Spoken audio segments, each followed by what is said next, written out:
How birds reigned over Rome for over 600 years. The fate of ancient Rome wasn't decided by generals or senators, but by birds. Lots and lots and lots of birds. It all started with two brothers, Romulus and Remus, abandoned in the wild, raised by a wolf, who both fought to know who would rule the city of the future. And they both turned to something called augury, the language of the gods given to humans through birds. Remus, he saw 6 vultures, which is a great omen.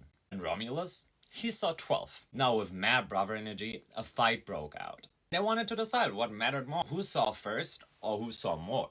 In the end, to make it simple, Romulus killed Remus, a spoiler alert. He founded Rome, called it Rome, and became its first augur.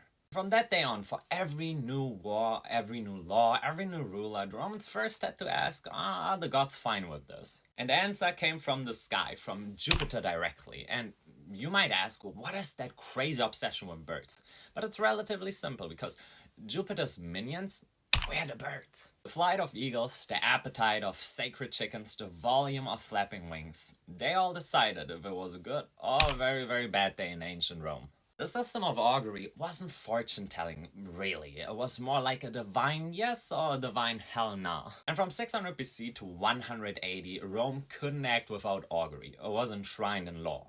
Like, really. And from then on, a single sacred chicken, a so-called polysacri, if it refused to eat for whatever reason, could stop a whole Roman army in its tracks. And so for centuries, birds ruled one of the greatest empires in human history. Because why not? My name is King Leo and I'm your friendly neighborhood occultist, and if you enjoyed this video, smash like, and also because that ain't enough, subscribe and always come back again. See ya!